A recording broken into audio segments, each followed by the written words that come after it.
Selamat pagi Bapak Ibu Saudara sekalian, selamat datang dalam acara Sarapan Sabda bersama saya Pak Saparman. Sebelumnya minta maaf ada 2 kali tidak tayang ya, karena ada kesalahan teknis. Nah, sarapan pagi pada pagi hari ini dimulai dengan Injil Matius. Oleh karena 1 Petrus sudah selesai, sudah habis, maka kita akan mulai merenungkan Injil Matius. Injil Matius ya, mulai dari Injil Matius. Injil Matius pasal yang pertama ayat 1 sampai dengan ayat ke-17. Nah, Bapak Ibu Saudara sekalian, Matius menulis Injilnya ditujukan kepada orang-orang Yahudi yang sudah menjadi orang percaya. Matius menunjukkan kepada orang-orang Yahudi itu bahwa Yesus adalah Raja yang dijanjikan, Raja yang telah dinubuatkan oleh para nabi, yang datang mendirikan kerajaannya. Dan pada waktu Yesus datang memang kerajaan didirikan. Ada keterangan nanti kerajaan Allah ada di antara kamu. Jadi kerajaannya sudah ada. Tapi bentuk kerajaannya belum seperti seutuhnya. Yesus mati di kayu salib bagi dosa-dosa kita, bangkit, naik ke surga, duduk sebelah kanan Allah Bapa. Di sanalah dia bertahta sebagai raja segala raja, tapi juga raja gereja. Tetapi nanti pada waktu dia datang kembali, dia akan mendirikan kerajaannya secara fisik di bumi ini. Tetapi sekarang kerajaannya bentuknya lain. Pemerintahan yang ada di bumi ini semuanya di bawah kekuasaannya. Presiden tidak dapat menjadi presiden kecuali diizinkan oleh Yesus Kristus. Raja tidak menjadi raja, kaisar tidak menjadi kaisar, perdana menteri tidak bisa menjadi perdana menteri kecuali diizinkan oleh Sang Raja segala raja, yaitu Yesus Kristus. Nah, Yesus Kristus Raja segala raja itu harus dari keturunan Daud, karena itu janji Tuhan kepada Daud 97 ayat 14 dan selanjutnya mengatakan di sana pada waktu Daud ingin membangun bait suci, dia tidak diizinkan oleh Tuhan, tetapi anaknya yang diizinkan. Kemudian Tuhan berjanji kepada Daud bahwa keturunan Daud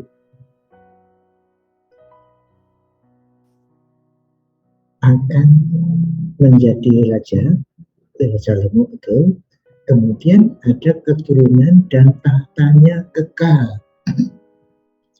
Nah, tidak ada keturunan Salomo pun yang sifatnya kekal, tidak ada semuanya. Tapi kemudian Yesus lahir, raja turun ke bumi, mendirikan kerajaannya. Inilah yang ingin disuguhkan oleh Yesus. Inilah raja segala raja-raja yang telah dijanjikan, bahkan dinubuatkan oleh nabi-nabi zaman dulu. Nanti ada banyak keterangan atau frasa yang mengatakan demikian.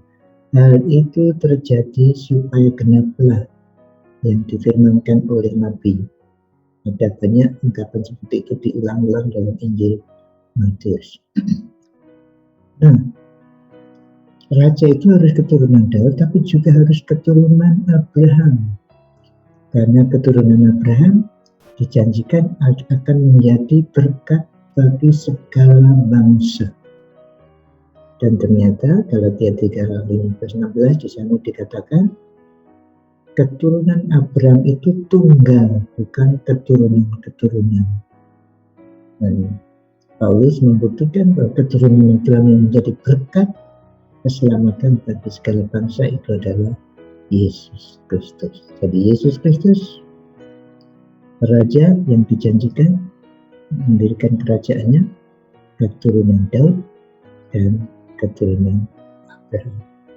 Abraham memperanakan Ishak, Ishak memperanakan Yakub, Yakub memperanakan Yehuda dan saudara-saudaranya, dan seterusnya dan seterusnya. Lalu ayat 16 sampai 17 dikatakan Yakub memperanakan Yusuf, suami Maria yang melahirkan Yesus yang disebut Kristus. Jadi Maria, istri Yusuf, memperanakan Yesus. Tapi Yesus bukan anak Yusuf. Nanti dijelaskan ayat 18 dan selanjutnya bahwa Maria mengandung karena Roh Kudus. Tetapi secara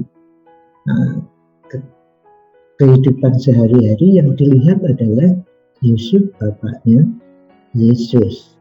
Dengan lain perkataan, Yesus secara kasat mata yang dilihat adalah keturunan Yusuf atau keturunan Daud. Ialah yang berhak menjadi raja. Lalu ayat 17, jadi seluruhnya ada 14 keturunan dari Abraham sampai Daud, 14 keturunan dari Daud sampai pembuangan ke Babel, dan 14 keturunan dari pembuangan ke Babel sampai Kristus. Angka 14 itu menjelaskan sebetulnya kata Daud itu huruf-hurufnya itu mewakili 14 ya, artinya angka 14. Itu yang dimaksud oleh Matius supaya mudah dimengerti, mungkin mudah dihafal. Juga 7 dan 7 ya. Ini angka 7 untuk orang Yahudi, karena angka sempurna jadi 7 dan 7 mudah dihafal. Jadi sebenarnya mungkin tidak 14 keturunan ya dari Abraham sampai Daud, tapi dipilih 14 saja.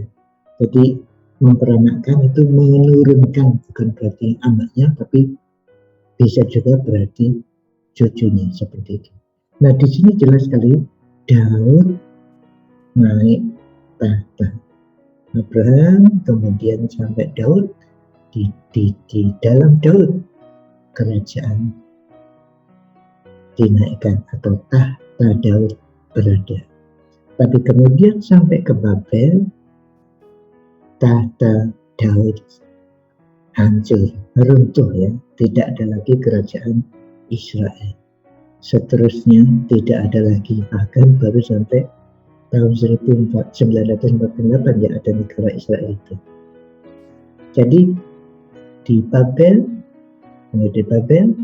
tahta dihancurkan atau tahta tidak ada lagi. Tapi kemudian di dalam Kristus tahta dipulihkan kembali. Yesus di bumi mendirikan kerajaannya. Nanti ada keterangan kerajaan Allah ada di antara kami. Jadi Yesus datang sebagai raja, kerajaannya sudah ada. Tapi dalam bentuk yang lain. Yesus mendirikan kerajaan, tapi mati disalib untuk dosa-dosa umat manusia, bangkit pada hari ketiga, kemudian berikutnya naik ke surga, duduk sebelah kanan Allah sebagai Raja segala raja. Di sanalah Yesus memerintah.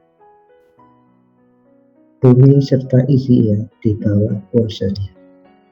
Kalaupun ada presiden, ada raja, ada kaisar, ada perdana menteri, semuanya itu hanya karena izin Tuhan kita Yesus Kristus. Mereka bisa menjadi raja, perdana menteri, atau presiden. Tetapi nanti suatu saat Yesus datang kembali, benar-benar memerintah di bumi ini sebagai raja segala raja. Dia memang raja segala raja. Saudara-saudara orang Yahudi, percayalah, dia raja segala raja, keturunan Daud, keturunan Abraham. Kira-kira demikianlah kalau Matius mengatakan kepada saudara-saudara Kristen Yahudi. Nah, saudara yang dikasih Tuhan, jika demikian maka kita mempunyai Raja segala raja. Kita adalah penduduk kerajaan di bawah Sang Raja segala raja itu, memberikan perintahnya, memberikan aturannya di dalam firman Tuhan. Sebagai warga negara kerajaan surga, mari kita menaati firman-Nya. Mari kita mengikuti. Biarlah Raja segala raja bertata di hati kita, sehingga kita melakukan apa yang dikehendaki Sang Raja. Tuhan Yesus, terima kasih Kau telah menjadi Raja segala raja, dan kami mohon kekuatan daripadamu untuk menaati segala aturan yang telah Tuhan tuliskan dalam kitab suci.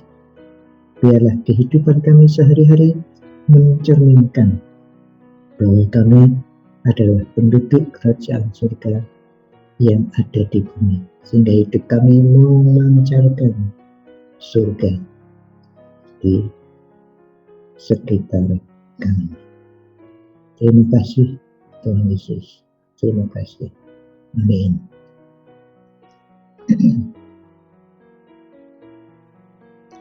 Selamat beraktivitas. Tuhan Yesus, Raja segala raja, memberkati saudara dan saya. Amin.